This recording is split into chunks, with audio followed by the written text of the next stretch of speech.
எழுத்தாளர் வேல ராமமூர்த்தி அவர்களின் குற்ற பரம்பரை பகுதி 62. வைரங்களை தேடி காடு மலைகளில் அலைவதை நாகமுனி விட்டுவிட்டான். இரவு பகல் என்றில்லை, எந்த நேரமும் சம்பங்கி ஆற்று தண்ணீருக்குள் மூழ்கி நீச்சலில் தரைபரசி திரிந்தான். ஆற்றுப்படுக்கையில் எதிர்த்து மீன் கூட்டம் நீந்தி திரிந்தன. வைரங்கள் அகப்பட காணோம். வைரங்களையெல்லாம் அள்ளி ஆற்றுக்குள்ளே வீசினேன் என வஜ்ராயினி சொன்னதில் ஏதும் சூது இருக்குமோ? வெறுங்கையோடு கரையேறி வந்து குடிலுக்குள் நுழையும் போதெல்லாம் ஹசார்தினாரை ஹிம்சிக்கத் தொடங்கினான். வில்லாயுதம் எங்கிருந்தாலும் போய் அழைத்து வா, வைரப் புதையலை கொண்டு வந்து என் முன்னே கொட்டிவிட்டு வஜ்ராயினியை அவன் தூக்கி போகட்டும். வில்லாயுதம் இருக்கும் திசை கூட ஹசார்தினாருக்கு தெரியாது. மான் வஜ்ராயினிக்கு அருகில் வந்து நின்றது. வஜ்ராயினியிடம் கேட்டான், வில்லாயுதம் யார், எந்த ஊர்க்காரன்? அதெல்லாம் எனக்கு தெரியாது, அவனைத்தான் தெரியும். அவன் பெயர் கூட நீங்கள் சொல்லித்தான் எனக்கு தெரியும். அடி பைத்தியக்கார பெண்ணே, அவனுடன் என்னதான் பேசினாய்? எங்கே பேச விட்டீர்கள்? நான் பேச விரும்பிய போதெல்லாம் நீங்கள் தடுத்தீர்கள். அவன் மருகி வந்த போதெல்லாம் நான் அவனை திட்டி அனுப்பினேன். இன்னொரு பெண்ணோடு அவன் தன்னை பகிர்ந்து கொண்டான் என்று நீதான் அவனிடம் சண்டையிட்டாயே, அதெப்படி உனக்கு தெரியும்? இந்த மான் தான் கண்டு வந்து சொன்னது. வஜ்ராயினியின் தலை நிறைய பொங்கி கிடந்த கூந்தலை ஹசார்தினார் கோதிவிட்டான். வஜ்ராயினி, நான் உன்னை சாக விடமாட்டேன். வைரங்கள் இருக்குமிடம் வில்லாயுதத்துக்கு தெரியும், வில்லாயுதம் இருக்குமிடம் இந்த மானுக்கு தெரியும். ஹசார்தினார் கை ஊன்றி எழுந்தான். வஜ்ராயினியின் தோளில் முகம் சாய்த்த மான் குடிலின் படியேறி ஹசார்தினாருக்கு முன்னால் நடந்தது. கூழாணி கிழவியின் நரைத்த தலையில் போலீஸ் இன்ஸ்பெக்டரின் தொப்பி நெட்டுக்குத்தலாக உட்கார்ந்திருந்தது. இடுப்பு சேலைக்கு மேலே கைத்துப்பாக்கி செருகிய இடைவாரை குத்துமதிப்பாக இழுத்து மாட்டியிருந்தாள். கையில் பிரம்பு சுழல தெருவுக்குள் இறங்கியவள் போலீஸ் விசிலை தொண்டை நரம்புகள் புடைக்க ஊதி வந்தாள். பொம்பளைகள் கைதட்டி கூப்பாடு போட்டு சிரித்தார்கள். முகத்தை இறுக்கமாக வைத்துக் கொண்டாள். கண்ணில் பட்டவரையெல்லாம் பிரம்பை உயர்த்தி பயமுறுத்தினாள். இடுப்பை விட்டு இறங்கும் இடைவாரை ஒரு கையால் ஏற்றி பிடித்து கொண்டாள். ஹேய் என கத்திக்கொண்டு பின்னால் ஓடிவரும் சிறுவர்களை கிட்டே நெருங்க விடாமல் கைப்பிரம்பு சுழன்றது. சிரித்து உருண்டு குமரிகளின் அடிவயிறு புண்ணாகி போனது. வேயண்ணாவின் வீடு கொள்ளாமல் வெளி திண்ணையிலும் கூட்டம் கூடி கிடந்தது. நடுவீட்டில் சேது அமர்ந்திருந்தான். போலீஸ் உடுப்பை கழற்றி தொங்க விட்டிருந்தான். திண்ணையிலிருந்து சேதுவை பார்க்க முடியாதவர்கள் உள்வீட்டை எட்டி எட்டி பார்த்தார்கள். சேதுவுக்கு அருகே இடம் பிடித்து அமர்ந்தவர்களுக்கு பெருமை புடிவிடல. கொம்பூதிக்கு இடம்பெயர்ந்து வந்தபின் பிறந்தவர்கள் சேதுவை நெருங்க அச்சப்பட்டார்கள். முந்தி பிந்தி என்றில்லாமல் எல்லோரையும் தொட்டு தொட்டு உறவாடினான். ஊமையன் நரிவேலுவுடன் செய்கையில் பேசினான். குடல் சரிந்த வயிற்றை துணிவிலக்கி பார்த்தான். கச்சேரியில் கம்பி சூடுபட்ட பாண்டி தண்ணீர் குடிக்கப் போகும் சாக்கில் மெல்ல எழுந்து கூரை ஓரம் போனான். தொங்கிக் கொண்டிருந்த போலீஸ் உடுப்பை உரசி பார்த்தான். ஆடியது. மறுபடியும் தோள்பட்டையால் இடித்து ஆட்டிவிட்டான். சேது ஓரக்கண்ணால் பார்த்து சிரித்தான். முறைக்கார பெண்கள் சேதுவை கண்கோதினார்கள். அச்சு அசலுமா வில்லாயுத மச்சான மாதிரியே தான் இவரும் இருக்காரு. இந்த அதிகாரிக்கு வாக்கப்பட எவளுக்கு கொடுத்து வச்சிருக்கோ? மனசுக்குள் புழுங்கினார்கள். சாதி வழக்கப்படி சேதுவுக்கு செல்ல வேண்டிய பொண்ணு சிட்டுதான். சிட்டு பிள்ளையதான் வில்லாயுதத்துக்கு உறுதி பண்ணி வச்சிருக்கே. இன்னாருக்கு இன்னார்னு கிழவி சடசடத்தாளே, அதுதான் கொம்பூதி கொமரியலுக்கு நிச்சயதார்த்தம். அதை மீற முடியாது. வேயண்ணா இறுகி போய் உட்கார்ந்திருந்தார். 20 வருஷம் கழிச்சு தலைப்புள்ள திரும்பி வந்திருக்க சந்தோஷம் வெகு நேரம் நீடிக்கல. வந்திருக்கிறது புள்ளன்னாலும் உத்தியோகம் போலீஸ் உத்தியோகம். கொம்பூதிய குறி வச்சு மடக்க முதல்ல வெள்ள அதிகாரி விக்டர் வந்தான். அப்புறம் வெளியூர் அதிகாரி பகதூர் வந்தான். இப்ப வீட்டு புள்ள சேதுவே வந்திருக்கிறான். வெள்ள அதிகாரிய விரட்டி அடிச்சோம், வெளியூர் அதிகாரிய தீ வச்சு கொளுத்தணும். வீட்டு புள்ளைய என்ன பண்றது? முடிவுக்கு வராத யோசனையாக நீண்டது. ஹசார்தினாரின் நடைவேகத்தை அனுசரித்தே மான் போனது. உவட்டு பாதை தாண்டி ஓடைக்கரையில் இறங்கியது. வில்லாயுதத்தையும் வஜ்ராயினியையும் இணை சேர்த்து கண்ணுக்குள் அழகு பார்த்தான் ஹசார்தினார். ஓடை மணலில் நடக்க சிரமப்பட்டான். வஜ்ராயினியை வளர்த்தெடுக்க தான் பட்ட பாடுகளை அசைபோட்டவாறு நடந்தான். பெற்ற தாய் கூட இத்தனை பாங்காக பக்குவமாக வளர்த்திருக்க மாட்டாள். வைர பலிக்காக வளர்க்கப்பட்ட வஜ்ராயினி வில்லாயுதத்தோடு வாழப்போகிறாள். காலமெல்லாம் கடும் தவம் புரிந்த நாகமுனியின் கண்ணுக்கு தென்படாத வைரங்களை வில்லாயுதம் கண்டதுதான் விதியோ? எதிரெதிரியும் ஆலமரம்தான் ஊராக இருக்க வேண்டும். கோயில் மணிச்சத்தம் கேட்டது. 21 கிடாய்களும் வரிசையாக வெட்டுப்பட்டு குலசாமி முன்னால் குதிபோட்டு கொதித்து கொண்டிருந்தன. பெரிய மண் முடாக்களில் அரிசிச்சோறு குமுழடிக்க வெந்து கொண்டிருந்தது. ஆடி பறந்து ஆக்கிக் கொண்டிருந்த பெரிய பொம்பளைகளின் கைதோதுக்கு குமரிகள் நின்றிருந்தார்கள். இளவட்டங்கள் ஊரணி தண்ணீரை குடம்குடமாக கொண்டு வந்து குலசாமியை குளிப்பாட்டினார்கள். கோயில் பீடத்துக்கு முன்னால் கிடந்த படையல் கல்லை தூசு துரும்பு இல்லாமல் நீர் ஊற்று கழுவி விட்டார்கள். தன்னை சுற்றி நடப்பதையெல்லாம் சேது வேடிக்கை பார்த்து கொண்டிருந்தான். 20 வருடங்களுக்கு மேல் எங்கோ வளர்ந்தவன். கொம்போதிக்குள் நுழைந்ததும் தன் கொடிவழி சனங்களின் இரத்த பிணைப்பில் திக்குமுக்காடி போயிருந்தான். தான் வந்த விவரம் பற்றி இன்னும் வாய் திறந்து பேசவில்லை. குதிரைப்படை விரட்டி வர மலை அடிவாரத்தில் பதுங்கி கிடந்தபோது காட்டுப் பன்றியை சுட்டு தின்றது சேதுவின் ஞாபகத்தில் வந்தது. மாத்தாவும் அப்பாவும் அன்று இருந்தது போலவே இன்னும் இருக்கிறார்கள். கண்ணை விட்டு பயம் அகலவில்லை. பெண்களின் கழுத்தை விட்டு குதிரைவாள் ரோம பாசியும் மாறவில்லை. சுற்றுப்பட்டுகளிலெல்லாம் கொள்ளையடிக்கிறார்கள், கொலை செய்கிறார்கள், கண்ணமிடுகிறார்கள். கொம்போதி பரம்பரையே குற்ற பரம்பரை என்கிறது சட்டம். ஆனால் ஊரெல்லாம் கூரை வீடுகளும் உடைமையெல்லாம் வேல்கம்பும் அருவாளும் தான் தென்படுகிறது. இவர்கள் கொள்ளையடித்த ஆபரணங்களை மறுகொள்ளை அடிப்பது யார்? கள்ளு குடிக்கவும் கரிதிங்கவுமா திருட்டுப்பட்டம்? ஐயாவுக்கு இதெல்லாம் தெரியாதா? எடுத்துச் சொன்னால் கேட்பாரா? கேட்டால் நல்லது, இல்லை என்றால் பகதூராக நாம் மாறிவிட வேண்டியதுதான். எதை இழந்தும் சட்டத்தை காப்பாற்றியாக வேண்டும். யோசிக்க யோசிக்க சேதுவுக்கு பிள்ளை முகம் போய் போலீஸ் முகம் வந்தது. காட்டில் பிரிந்த பிள்ளை கச்சேரிக்கு அதிகாரியாக வந்திருப்பதை கொண்டாடுகிற சந்தோஷம் இருளப்பசாமியின் முகத்திலேயே தெரிந்தது. பூசாரி திருமால் அலங்காரப்படுத்திக் கொண்டிருந்தார்.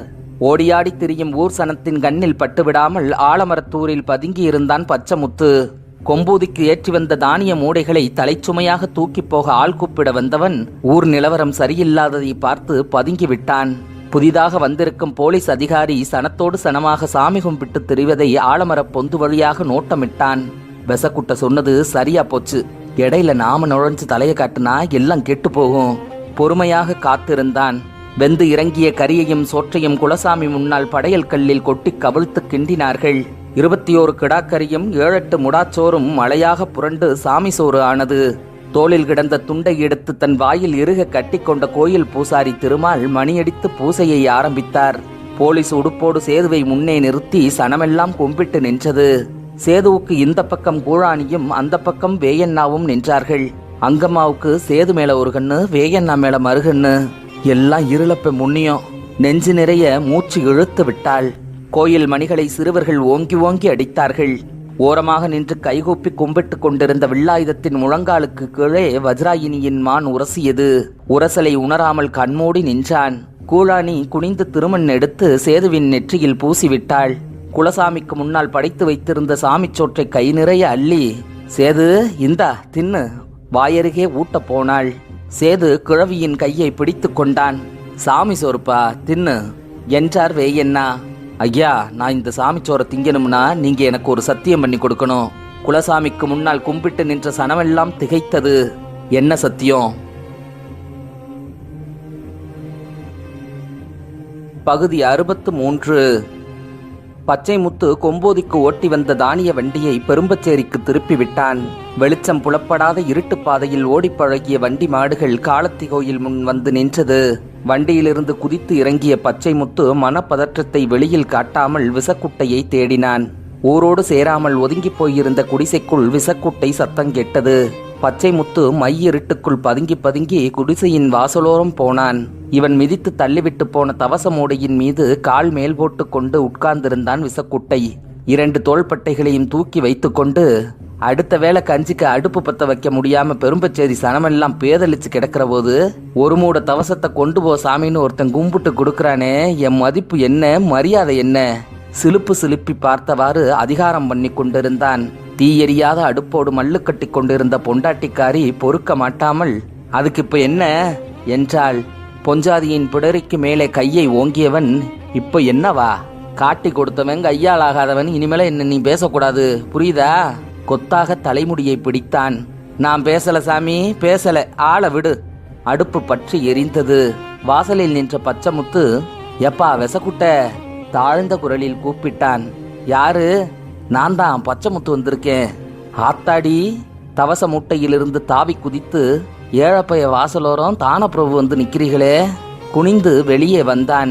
என்ன முதலாளி இந்த நேரம்? முக்கியமான பேச்சு பேசணும்பா. தோளில் கை போடவும் விஷக்குட்டைக்கு தலைகால் புரியல. பேசுவோம் முதலாளி. நெளிந்தான்.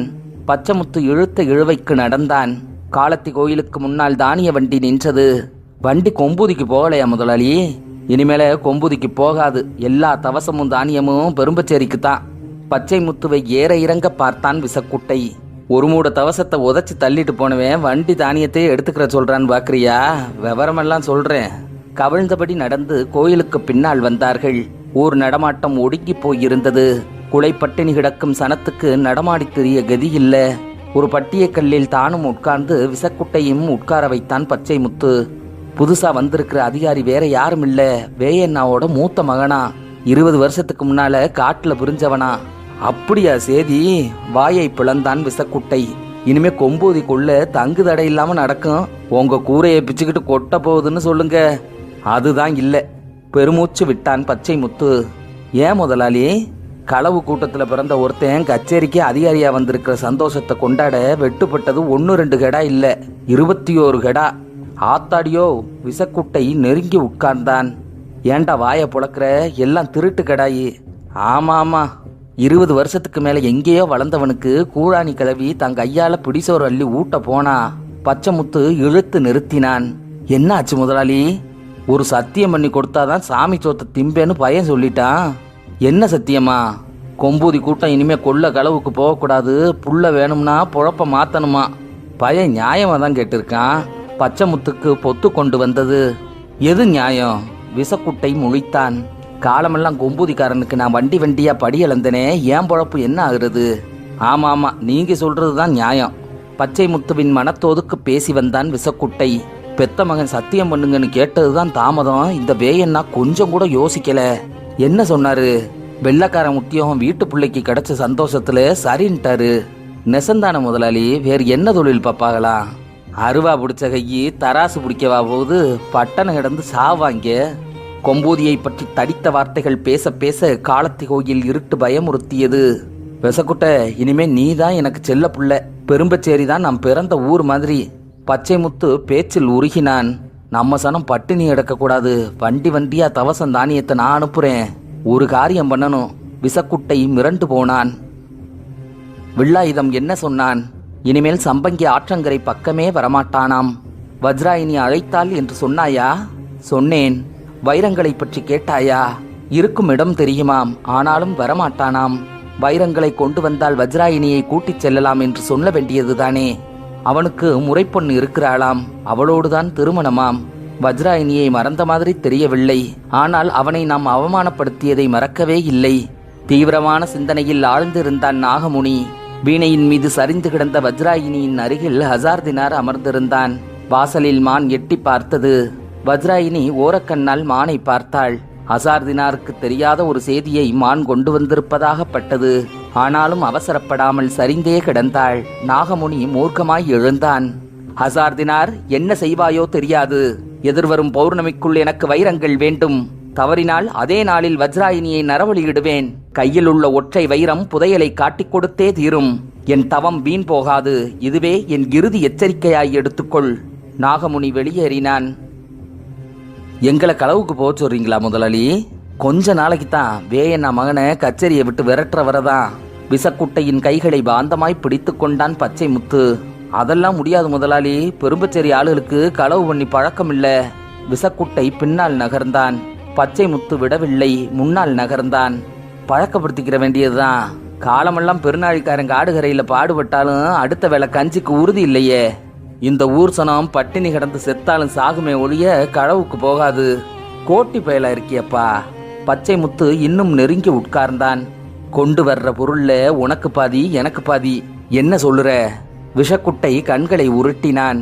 இந்த சலுகைய வேயண்ணாவுக்கே நான் செய்யல. வெறும் தவசம் தானியம் கொடுத்ததோட சரி.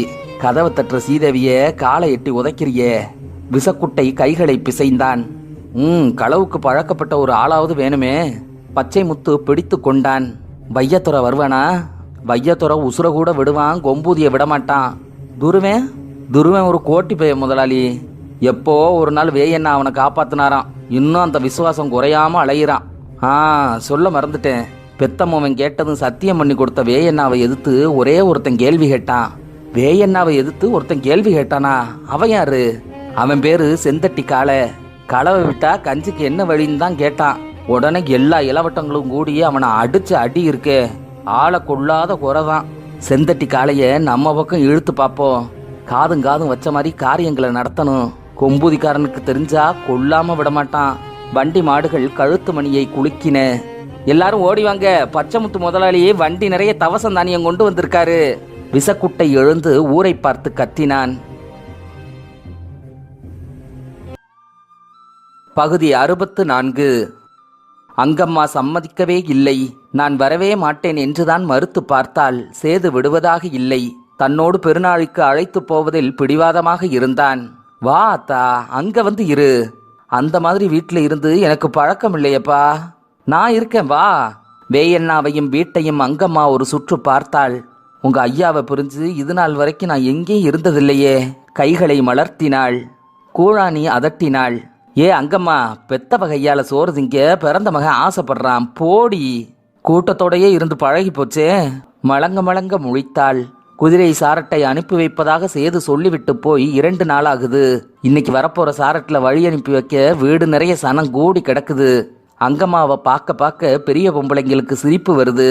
கூச்சப்படாத அங்கம்மா மதனி. கூச்சப்பட்ட அங்கம்மாவுக்கு மதி மருளுது. காலும் ஓடல, கையும் ஓடல. எரியிற அடுப்புல தண்ணியை ஊத்துறா, குடி தண்ணி பானையில கூழுகின்றா. சனம் சிரிக்குது. பொம்பளைங்கள கூழாணி திட்டுறா. அடியை சும்மா இருங்களண்டி.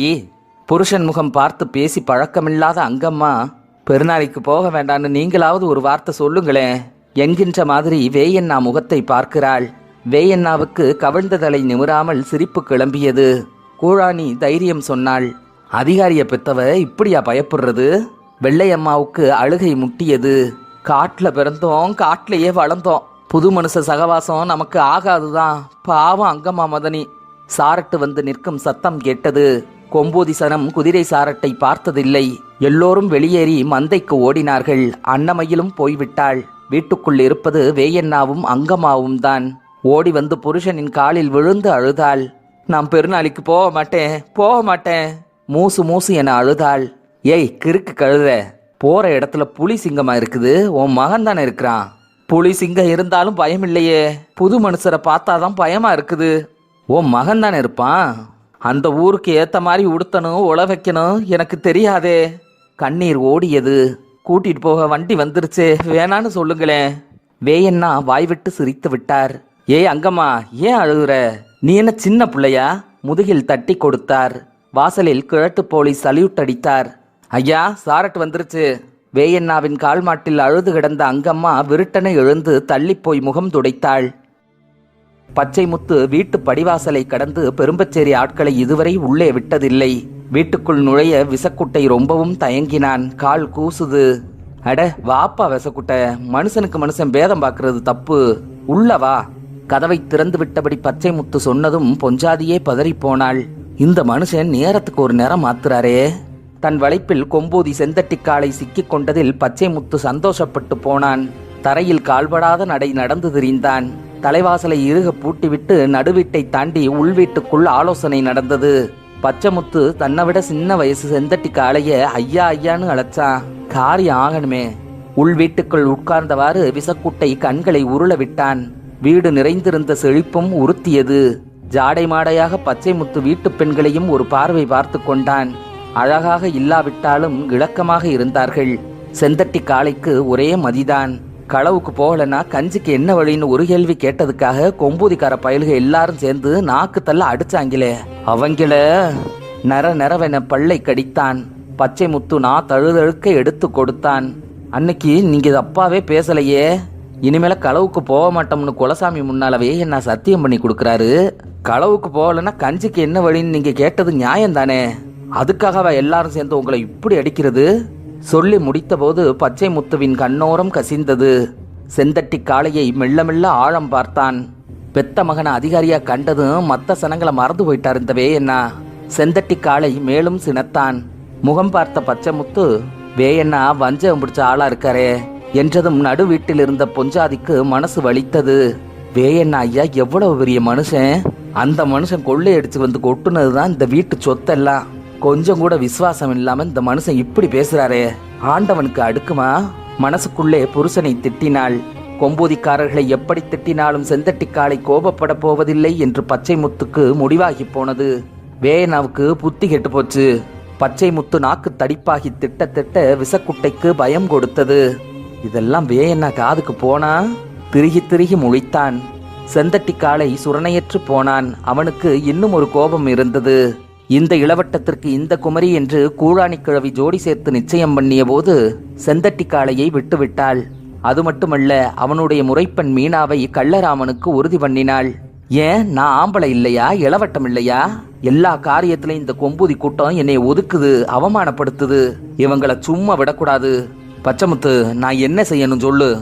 கொம்பூதிக்கு உண்டான குலத்தொழில நீ மறுபடியும் எடுத்து செய்யணும். துணைக்கு விசக்குட்டை இருக்கிறான். களவை தடுத்து நிறுத்ததான் கச்சேரிக்கு அதிகாரியா வேயண்ணா மகன் அனுப்பியிருக்குது. களவு நிக்காம தொடர்ந்து நடந்தா அதிகாரியை மாத்துவாங்க. புது ஆள் வருவான், கொம்பூதி பிடிபடும், அடிபடும். உங்களை அவமானப்படுத்தினவங்களை விடலாமா ஐயா? பச்சை முத்து இலக்கினான். டேய் விசக்குட்டை, இன்னும் 4 பேரை மட்டும் கூட்டு சேரு, நான் அடிக்கிறேன் கொள்ள. கொம்பூதிக்காரனை நிம்மதியா இருக்கவே விடக்கூடாது. செந்தட்டிக்காலை எழுந்தான். 8 வேயண்ணா சேர்ந்தாலும் செந்தட்டிக்கால ஐயா கிட்ட நிக்க முடியுமா? செந்தட்டிக்காளையின் கையை பிடித்து கொண்டான் பச்சை முத்து. ஐயா, ராத்திரி இங்கேயே தங்கிட்டு போங்க. அமர்த்தி உட்கார வைத்தான். அங்கம்மாவை எல்லோரும் தூக்கி சாரட்டில் அமர வைத்தார்கள். கூசி குறுகி போய் உட்கார்ந்திருந்தாள். இரட்டை குதிரை பூட்டிய சாரட்டோடு அப்படியே வானத்தில் பறந்து போகிறவளை பார்ப்பது போல கூட்டம் கூடி நின்று வேடிக்கை பார்த்தது. அங்கம்மா தலை நிமிரல, அழுது கண்ணீர் ஓடுது. தொப்பி அணிந்த வண்டி ஓட்டி தன் இருக்கையில் ஏறி அமர்ந்து சாரட்டை சொடுக்க ஆயத்தமானான். வேயண்ணாவின் உத்தரவுக்காக கிழக்கு போலீஸ் காத்திருந்தார். நெருங்கி நின்ற சனம் விலகி வழிவிட்டது. அங்கம்மா கத்த கிளம்பி விட்டாள். எல்லாரும் கூடியனே தனியா அனுப்புறீங்களே. குமரிகள் அடக்க மாட்டாமல் சிரித்தார்கள். வேயண்ணாவும் கூட்டத்தோடு சிரித்து விட்டார். அன்னமயிலு கூழானியை முன்னே தள்ளிவிட்டாள். ஏய் கிழவி, ஆத்தாவுக்கு துணைய நீனு போக வேண்டியதானே? வேயண்ணாவுக்கு நல்ல யோசனையாகப்பட்டது. ஆத்தா, நீயும் வண்டியில ஏறிக்கோ என்றதுதான் தாமதம். கூழானி, சந்தோஷமா போயிட்டு வர்றேன். சாரட்டுப்படியில் கால் வைத்து ஏற முடியாமல் தடுமாறினாள். 2 இளவட்டங்கள் பந்தாய் தூக்கி அங்கம்மாவுக்கு முன்னால் உட்கார வைத்தார்கள். கூழானி கிழவிக்கு பெருமை பிடிபடல, நிமிர்ந்து அமர்ந்தாள். தலையை சிலுப்பி பார்த்தாள். தோள்பட்டையால் அங்கம்மாவை ஒரு இடி இடித்தாள். ஏ அங்கம்மா, நிமிர்ந்து உட்காரடி. கூழானி துணை சேரவும் அங்கம்மாவுக்கு மூச்சு நிதானப்பட்டது. கூழானி சிலுப்பலை கண்டு கூட்டத்தில் பொறுக்கமாட்டாத சிரிப்பு சத்தம். கூழானி எதையும் கண்டுகொள்ளவில்லை. முன்னால் அமர்ந்திருந்த வண்டிக்காரனின் முதுகை தட்டி புறப்படுப்பா உத்தரவு போட்டாள். சிரிப்போடு கிழக்கு போலீஸ் முன்னால் ஏறிக்கொள்ள சாரட்டு கிளம்பியது. கொம்பூதி சனத்துக்கு எல்லாம் கனவுல நடக்கிற காரியங்களா பட்டது. அங்கம்மா கொம்பூதியை திரும்பி திரும்பி பார்த்து கொண்டே போனாள். நாகமுனி என்னை நரபலியிட்டு கொள்ளட்டும். நான் சாகவும் தயங்கவில்லை, வாழவும் விரும்பவில்லை. வீணையின் மேல் சரிந்து கிடந்த வஜ்ராயினி தோளில் உரசிய மான் சொன்ன செய்தி கேட்டதும் எழுந்தாள். கரையிறங்கி போய் சம்பங்கி ஆற்றில் முங்கி முங்கி குளித்தாள். ஹசார்தினார் வாயடைத்து போய் பார்த்து கொண்டே இருந்தான். புதிதாய் உடுத்தி கொண்டாள். கொம்புதிக்கு போக போறியா வஜ்ராயினி? வஜ்ராயினி பதிலேதும் சொல்லாமல் கூந்தலை ஒழுங்கு செய்தாள்.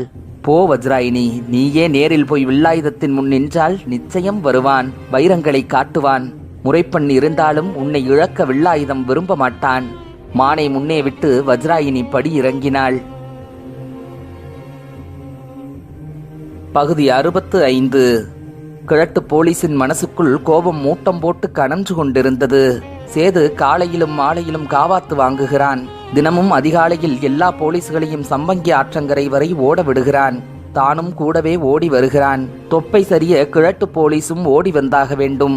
கச்சேரி நிலவரமே தழைகளாக மாறிப்போயிருப்பதை காண சகிக்காத கிழட்டு போலீஸுக்கு உடுப்பு போட்டு உத்தியோகம் பார்க்கவே மனசில்ல.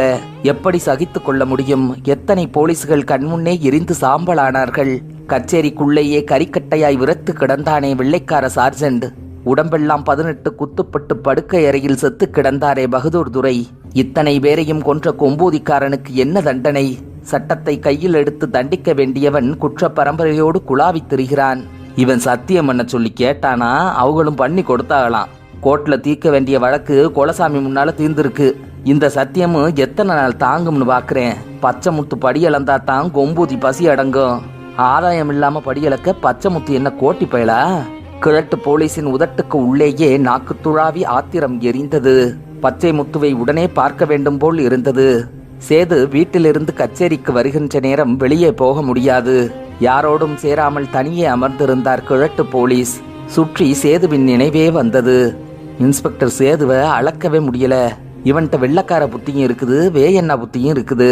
பாசத்தை காட்டி சத்தியம் வாங்கி களவை தடுக்க நினைக்கிறது விக்டர் துரையோட வெள்ளக்கார புத்தி. சத்தியம் தப்புனா இவனுக்கும் கொம்பூதி புத்தி தான் வெளிப்படும். தாயானாலும் பிள்ளையானாலும் கொல்லாம விடமாட்டான். வேயண்ணாவை எப்படியாவது சத்தியம் தவற வைக்கணும். பச்சைமுத்து சொன்ன திட்டம் தான் நல்ல திட்டம். அந்த திட்டம் மட்டும் செயல்பட்டா இந்த வேயண்ணா மகனை ஊரை விட்டே விரட்டிடலாம்.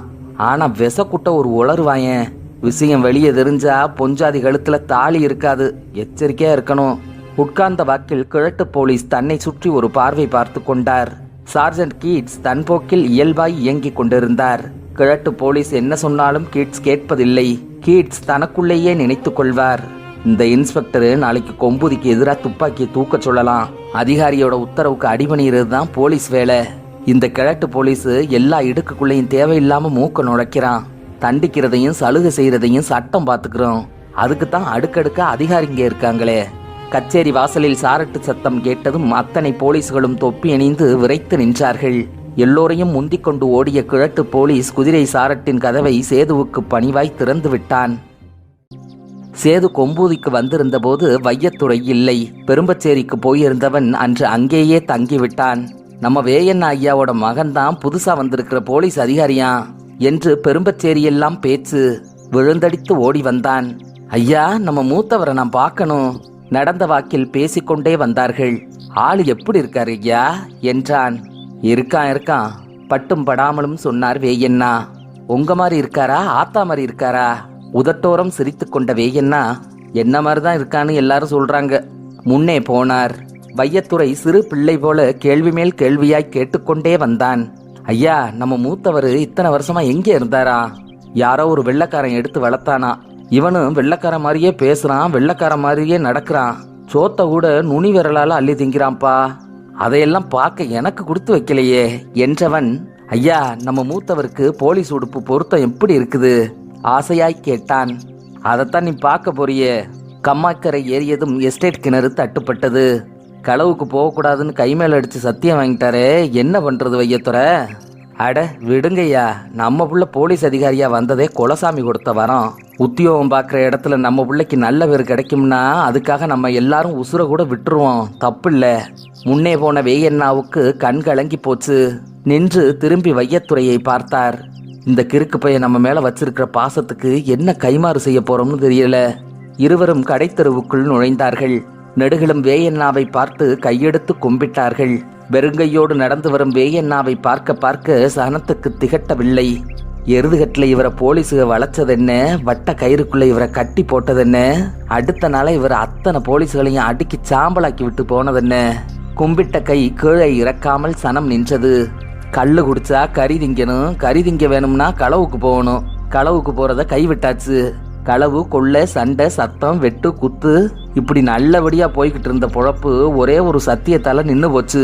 களவுக்கு போகாம ஊர் இளவட்டங்களுக்கு என்னவோ போல இருக்குது. எங்கேயும் வெளியேறி பழக்கம் இல்ல.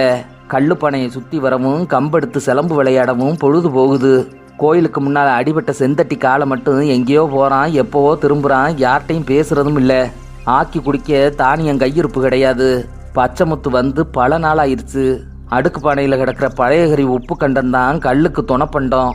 சட்டி பொட்டிகளில் தட்டி தடவி கையில் அகப்பட்ட அரிசி தவசங்களை அள்ளி உலையில் போட்ட சிட்டு தனிமையில் இருந்தாள். ஆத்தா வெள்ளையம்மா அன்னமயிலை பார்த்து அரிசி தவசம் வாங்கி வர போயிருக்கிறாள். குதிரை சாரட்டில் ஏறிப்போன கூழாணி கிழவி இன்னும் ஊர் திரும்பல. பேரன் வீட்டில் இருந்து கொண்டாள். இங்கே களவு நின்னு போச்சு, கல்யாணம் பேச்சையும் காணோம். தனிமையில் இருக்க இருக்க கல்யாண நினப்பு கூடுது. வேலை வெட்டி இல்லாத வில்லாயுத மச்சான் மறுபடியும் குதிரை ஏறி சுத்த கிளம்பிருச்சு. இந்த கிழட்டு சிரிக்கி எனக்கு என்னன்னு போய் பெருநாழியில உட்கார்ந்துக்கிட்டா. கிழவியை நினைக்க நினைக்க அடுப்பு புகை மாதிரி சிட்டு மனதுக்குள் கோபம் மண்டுது. இந்த நேரம் பார்த்து குருவம்மா ஓடி வந்தாள். அடியே சிட்டு, ஆக்கி குடிக்க வீட்டுல ஒன்னும் கிடையாது, கொஞ்சம் அரிசி தவசம் இருந்தா எடு. இங்க இல்லாமத்தான் ஆத்தா அன்னமயில் வீட்டுக்கு வாங்க போயிருக்குது. குருவம்மா சிட்டுவின் கன்னத்தில் செல்லமாக இடித்தாள். அது அன்னமயில் வீடா? ஓன் வீடு தானே, நீ தானே அங்கே வாழ போறவ. இப்படியே எல்லாரும் சொல்லிட்டு தெரிய வேண்டியதுதான், கல்யாணம் ஆனவாடு இல்ல. சிட்டு சலித்து கொண்டாள். அடிய கிறுக்கு சிரிக்கி, கல்யாணம் தள்ளி போனது நல்லதுக்குத்தான். அதிகாரிக்கு வாக்கப்படுற யோகம் உனக்கு இருந்திருக்குது. சிட்டு முழித்தாள். என்ன ஐத்த சொல்றீங்க? சிட்டுவுக்கு குருவம்மா அத்தை முறை. நம்ம சாதி வழக்கப்படியும் உன் மாமன் சேதுதான் உனக்கு மாப்பிள்ள. அவன்தான் தாய்க்கு தலைமகன். நீ அவனுக்கு செல்ல வேண்டிய மாப்பிள்ளக்காரிடி. அதிகாரியா இருந்தாலும் வேணாம், அரசனா இருந்தாலும் வேணாம். நீ ஆசைப்பட்டு என்னடி ஆக போகுது? கொம்பூதி குளமர ஒத்துக்கிறாதே. இதே சாதி சனம் தானே வில்லாயுத மச்சானுக்கு என்னை ஏற்கனவே நிச்சயம் பண்ணி வச்சது. உண்மைதான், இல்லைன்னு சொல்லல. இப்ப தலைமகன் திரும்பி வந்துட்டானே, தலைக்கு தலை தாண்டி செல்லும். பெருநாளைக்கு போயிருக்க கிழவியும் அங்கம்மாவும் சேதுகிட்ட இந்நேரம் இதை பத்தி பேசி முடிச்சிருப்பாங்க. நான் செத்தாலும் சாவனை ஒழிய வேற யாருக்கும் வாக்கப்பட முடியாது. கொம்பூதி பொண்ணுங்க அப்படியெல்லாம் பேசக்கூடாதுடி என்ற குருவம்மா, அடியே ஏண்டி அழுவுற? சிட்டுவின் தலையை தடவினாள். அழுகையை மறைக்க வாசல் பக்கம் திரும்பினாள் சிட்டு. வாசலை கடந்து வஜ்ராயினியின் மான் ஓடியது. அழுகையின் ஊடே புரியாமல் பார்த்தாள். மானை தொடர்ந்து பாய்ந்து போன குதிரையின் மீது வில்லாயுதம் இருந்தான். சிட்டு வெளியேறி வாசலுக்கு ஓடி வந்தாள். மானும் குதிரையும் மந்தையை கடந்து ஊரணிக்கரை பாதையில் இறங்கின. சிட்டுக்கு பொறி தட்டியது. அன்று ஓடைக்கரையில் இந்த மானை கண்டதும் தான் வில்லாயுதம் பதறிப்போய் தன்னை தீண்டாமல் விலகி வீட்டுக்கு அழைத்து வந்தான். இது யாரோட மானு? இதை கண்டதும் தானே பதறுனா. இப்ப வில்லாயுதத்தை யார்கிட்ட அழைச்சிட்டு போகுது? முன் சேலை காலில் தட்டாமல் தூக்கி பிடித்து கொண்டு குதிரையை விடாமல் விரட்டி போனாள் சிட்டு. பகுதி 66. பெருநாளைக்குள் நுழைய வேயண்ணாவுக்கு பிரியமில்லை. சேதுவை பார்க்க வையத்துறை ஆசைப்பட்டதால் தான் அவனையும் கூட்டிக் கொண்டு வந்தார். கடைத்தரு நெடுகிலும் நெறிவட்ட சனம் கையெடுத்து கும்பிட்டு கொடுக்கும் மரியாதையை தலை நிமிர்ந்து ஏற்காதவாறே வையத்துறையுடன் நடந்து போனார். கச்சேரிக்குள் வேயண்ணா நுழைந்ததும் கண்ணில் பட்ட கிழட்டு போலீஸ், ஐயா வாங்க, ஓங்கி ஒரு சல்யூட் அடித்தார். மற்ற போலீஸுகள் எல்லாம் புதுசு. வேயண்ணாவை யாரும் பார்த்தது கிடையாது. தலை நிமிர்ச்சியையும் அதிரும் நடையையும் வைத்து அடையாளம் கண்டார்கள். இவர்தான் வேயண்ணாவா? தன் அறையில் அமர்ந்திருந்த இன்ஸ்பெக்டர் சேதுவின் அருகில் நின்ற சார்ஜன்ட் கீட்ஸ் ஏதோ சொல்லிக் கொண்டிருந்தான். வேயண்ணாவுக்கு முன்னால் ஓடிய கிழட்டு போலீஸ் சேதுவுக்கு முன்னால் குனிந்து, எசமா, கொம்பூதியிலிருந்து நம்ம ஐயா வந்திருக்காரு என்றார். நிமிர்ந்த சேது, யாரு, எங்க ஐயாவா? விருட்டனை எழுந்த வேகத்தை பார்த்த சார்ஜன்ட் கீட்ஸ் பதறிப்போனான். அறையின் வாசலுக்கு சேது வர தாழ்வார படியேறி வந்து கொண்டிருந்தார் வேயண்ணா. வாங்க ஐயா, கும்பிட்டு வரவேற்றான். அறைக்குள் அழைத்து போய் உட்கார வைத்தான். நீயும் உட்கார்ப்பா. வேயண்ணா சொல்லியும் சேது நின்று கொண்டிருந்தான். அதிகாரி நிற்பதால் கச்சேரியே நின்றது. கிழட்டு போலீஸுக்கு கண் எரிந்தது. எல்லா போலீஸ்களும் வேயண்ணாவை உற்று பார்த்தார்கள். நீங்க மட்டும்தான் வந்திருக்கீங்களா ஐயா? உன்னை பார்க்கணும்னு வையத்துறை ஆசைப்பட்டான், அவனும் தான் வந்தான் என்றபடியே பின்னால் திரும்பியவர், வையத்துறை எங்க காணோம், வாசல்லே நின்னுட்டானா? வாசலை பார்த்தார். அப்படியா, வையத்துறை வந்திருக்காரா? சந்தோஷப்பட்ட சேது தாழ்வாரத்தில் நின்ற கிழட்டு போலீஸை கை நீட்டி, வாசல்ல ஒருத்தர் நிப்பாரு, அவரை கூப்பிடு உத்தரவிட்டான். மான் முன்னே ஓட வில்லாயுதத்தின் குதிரையை விடாமல் துரத்தி போனாள் சிட்டு. ஓடையில் இறங்கி எதிர்க்கரை புதரில் போய் மான் நின்றது. வில்லாயுதமும் சிட்டுவும் தனித்திருந்ததை கண்டு மான் வந்து நின்ற அதே புதர். குதிரையின் வேகத்துக்கு ஓட முடியாத சிட்டு பின்னால் தவித்து வந்து கொண்டிருந்தாள். ஓடை பெருவெட்டு மணலில் வேகம் தணிந்த குதிரை ஆற நடக்கவும் கண் சுழற்றி பார்த்தான் வில்லாயுதம். எதிர் புதரில் வஜ்ராயினி சிற்பமாக சரிந்திருந்தாள். தலை வழியாக வைரங்களை உதிர்த்து குளிப்பாட்டிய போது கூட அத்தனை எழிலாக இல்லை. உடம்பெல்லாம் கூடி ஒற்றை வேரமாக ஜொலித்தாள். கண் இடுக்கில் நரம்புகள் துடிக்க நடு ஓடையிலேயே குதிரையை விட்டு கீழே குதித்து புதரை நோக்கி ஓடினான். பாதங்களில் இரத்த புள்ளிகளோடு வஜ்ராயினி துவண்டு கிடந்தாள். நாகமுனி ஹசார்தினாரின் கட்டுக்காவலில் சம்பங்கி ஆற்றுக்கும் ஒற்றை குடிலுக்கும் இடையே மட்டும் நடந்து திரிந்தவள். நாவல் மரத்துக்கு அப்பால் வானப்பரப்பை மட்டுமே பார்த்து வளர்ந்தவள்.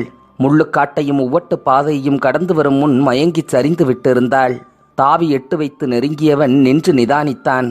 இதுவரை நகத்தால் கூட வஜ்ராயினியை தீண்டவில்லை. தொட்டு தூக்க சம்மதிப்பாளா? மான் விலகி நின்றது. டேய் வையத்துற, உள்ளவடா. கிழட்டு போலீஸ் இலக்காரமாக அழைக்கவும், ஏய் முட்டாள் கிழவா, அறிவு இருக்குதா உனக்கு? கச்சேரிக்கு யார் வந்தாலும் மரியாதையா பேசு. அறையை விட்டு சீற்றத்தோடு வெளியே வந்த சேது தாழ்வார படியிறங்கி வாசலை நோக்கி போனான். நுழையாமல் வெளியே நின்ற வையத்துறை உடுப்போடு வந்து நிற்கும் சேதுவை வைத்தகன் வாங்காமல் பார்த்தான். அருகே வந்த சேது, நீங்க தான் வையத்துறையா என்றான். ஆமா ஐயா. வாங்க வையத்துறை. சேது கையெடுத்து கும்பிட்டான். நான் தான் சேது, உள்ள வாங்க அனைத்தவாறு அழைத்து போனான். வையத்துறை சந்தோஷத்தில் நடுங்கி போனான். இந்த கதகதப்பை வேயண்ணாவின் கையணைப்பில் வையத்துறை அனுபவித்திருக்கிறான். எவ்வளவோ வற்புறுத்தியும் வேயண்ணாவுக்கு அருகில் உட்கார வையத்துறை மறுத்துவிட்டான். வேயண்ணா மட்டும் அமர்ந்திருந்தார். உங்களை பத்தி ஐயா நிறைய சொன்னார் வையத்துறை. கொம்பூதியில குடியமர்த்தி வச்சதே நீங்க தான்னு சொன்னார் ஐயா. ரொம்பவும் நன்றி வையத்துறை. வையத்துறை வேயண்ணாவை நோக்கி இரண்டு கைகளையும் ஏந்தி காட்டி, இந்த மலை மேல முளைச்சிருக்கிற ஒரு சின்ன மரனா, இந்த மரம் தண்ணி ஊத்தியா மலை முளைச்சிச்சு என்றபடி உதட்டோரம் சிரித்து கொண்டான். ஐயா கூடவே நான் இருக்கிறேன், அதுதான் எனக்கு சந்தோஷம். வேயண்ணாவை கண்ணிறைய பார்த்தான். சேது, உங்க ஆத்தா எப்படி இருக்கிறா? புது வீடு பழகி போச்சா? ஆத்தாவுக்கு வீடு இன்னும் பழகல. அப்பத்தாவும் கூட இருக்கிறதால தான் ஆத்தா இங்க இருக்குது. எப்படா கொம்பூதிக்கு ஓடுவோம்னு பொழுத கடத்துது. சேது சிரித்து கொண்டான். உள்ளே நடக்கும் முக்கோண பேச்சுகளை கேட்க கேட்க கிழட்டு போலீஸுக்கு நெஞ்சுக்குள் பொரிந்தது. சேதுவின் கண்ணில் படாமல் எல்லா போலீஸ்களின் காதுகளிலும் கிசுகிசுத்தார். அதோ நிக்கிறானே வையத்துறை, அவன்தான் பழைய சார்ஜென்ட் மேல கொதிக்கிற எண்ணெயை ஊத்தி இதே இடத்துல கொன்னவன். இந்த வேயன்னா தான் அத்தனை போலீஸ்களையும் எரிச்சு சாம்பலாக்குனவரு. தகப்பன் பிள்ளையா இருந்தா வீட்டோட போய் குழாவ வேண்டியது தானே. கொலகார கூட்டத்தை கச்சேரியில வச்சு கட்டி தழுவுனா உடுப்புக்கு என்ன மரியாதை, உத்தியோகத்துக்கு என்ன மரியாதை? சீ! சேதுவை பார்க்க பார்க்க வையத்துறைக்கு நெஞ்சு தாங்காத சந்தோஷம். ஓரக்கண்ணால் கச்சேரியை ஒரு சுற்று பார்த்தான். ஓட்டு முகட்டை ஜாடையாக பார்த்தான். சேது நின்று கொண்டே பேசுவது வேயண்ணாவுக்கு உறுத்த, சரிப்பா நாங்க கிளம்புறோம் என பேச்சை சுருக்கி கொண்டு எழுந்தார். உங்க ஆத்தாவை பார்க்க முடியுமா என்றார். சேதுவுக்கு நெஞ்சில் அடித்தது போல் இருந்தது. ஆத்தாவை பார்க்க என்னட்ட அனுமதியா? கைதட்டினான். ஏவலுக்கெல்லாம் கிழட்டு போலீஸ் தான் முன்னே நின்றார். சாரட்ட பூட்ட சொல்லு, 2 பேரையும் என் வீட்டில் இறக்கி விட்டுட்டு வா. உத்தரவு எசமா. கிழட்டு போலீஸ் சல்யூட் அடித்தார். ரத்தம் கசியும் வஜ்ராயினியின் பாதத்தை எடுத்து வில்லாயுதம் தன் மடியில் வைத்திருந்தான். முறிந்திருந்த முட்களை ஒவ்வொன்றாக பிடுங்கி எடுத்தான். கொப்பளித்த இரத்த கண்களில் எச்சிலை தொட்டு அமுக்கினான். சரிந்து கிடந்த வஜ்ராயினி மெல்ல மெல்ல நிமிர்ந்து வில்லாயுதத்தின் நெஞ்சில் விழுந்தாள். படரும் கொடிநுனியாய் மார்பெல்லாம் ஊர்ந்தாள். தலைமுடி குலைத்தாள். முகமெல்லாம் விழுந்த பற்கடியை வில்லாயுதம் லாபகமாய் வாங்கினான். தரை பார்த்து கவிழ்ந்திருந்த குதிரைக்கு அருகே போய் நின்ற மான் வானம் பார்த்தது. மேகங்கள் கலைந்தும் மூடியும் பலரூபம் காட்டின. முழங்கால் வரை புழுதிபடிய ஓடி வந்த சிட்டு ஓடைக்கரை இறக்கம் வந்ததும் தடுமாறி நின்றாள். எதிர்க்கரையில் நிற்கும் குதிரை, குதிரைக்கு அருகே நிற்கும் மான், மானுக்கு அடுத்து புதரில். நிச்சயம் வருவேன் வஜ்ராயினி. அத்தனை வைரங்களை அள்ளி கொண்டு வந்து உன் உடம்பெல்லாம் உருள விடுவேன். நரபலியிலிருந்து உன்னை காப்பாத்தி என் தோள்ல தூக்கி போட்டுக்கிட்டு மலைவனமெல்லாம் சுத்தி வருவேன் என வில்லாயுதம் சொல்லிக் கொண்டிருந்தான். சிட்டு கைவாக்கில் நின்ற பூவரசு மரத்தை வேரோடு ஆட்டினாள். மேற்கு நோக்கி போய்க் கொண்டிருந்த குதிரை சாரட்டில் வேயண்ணாவுக்கு அருகில் வையத்துறை அமர்ந்திருந்தான். சாலையின் இருபுறமும் அடர்ந்த மரங்கள். 10 நாட்களுக்கு முன் கொம்பூதி இளவட்டங்கள் கொளுத்தி போட்ட தீயில் போலீஸ்களும் போலீஸ் குதிரைகளும் எரிந்து சாம்பலான சாலை. அதே சாலையில் போலீஸ் மரியாதையுடன் குதிரை சாரட்டு பவனி. சாரட்டில் உட்கார்ந்திருந்த வையத்துறை தன் மதியில் இல்லை. ஐயா, நம்ம மூத்தவருக்கு முன்னால வெள்ளக்கார பயல்கள் எல்லாம் கைகட்டி சேவகம் பண்றத பாத்தீங்களா? வண்டி ஓட்டியோடு முன்னால் உட்கார்ந்திருந்த கிழட்டு போலீஸுக்கு உடுப்பை கழற்றி எரிய வேண்டும் போல் இருந்தது. கடுகடுத்து போயிருந்தார். வேயண்ணா கிழட்டு போலீஸின் தோளை தொட்டு, புதுசா வந்திருக்கிற போலீஸ் அதிகாரி எப்படி என்றார். சிங்கத்துக்கு பிறந்த பிள்ளையாச்சே, கேட்கவா வேணும் என்றவர், எசமா வந்த ராசி போலீஸ்களுக்கு வேலை இல்லாம போச்சு. உட்கார்ந்த வாக்கில் திரும்பி பல்லை காட்டினார். 2 மரங்களாக பின்னோக்கி ஓடிக்கொண்டிருந்தன. கிழட்டு போலீஸ் திரும்பாமலேயே, நம்ம எசமானுக்கு காக்கி உடுப்பு போட்டு கண்ணழகு பார்த்தது ரொம்ப நாளைக்கு நீடிக்காதுன்னு நினைக்கிறேன் என்றார். பதறிப்போன வையத்துறை, ஏய் போலீஸு, என்ன சொல்ற என்றான். போலீஸுகளுக்கு வேலை இல்லைன்னா பெருநாடியை விட்டு கச்சேரியை எடுத்துருவாங்க. நம்ம எசமான எங்காவது கண்காணாத இடத்துக்கு மாத்திருவாங்க. அதைத்தான் சொன்னேன், வேற ஒன்றும் இல்லை. டேய் வையத்துறை, எல்லா போலீஸ்களையும் தீ வச்சு கொளுத்துன போது இவனை மட்டும் ஏன்டா உயிரோட விட்ட? வேயண்ணா கிழட்டு போலீஸின் தோளில் விரல்களை அழுத்தி பதித்தார். குதிரை சாரட்டு நின்றது.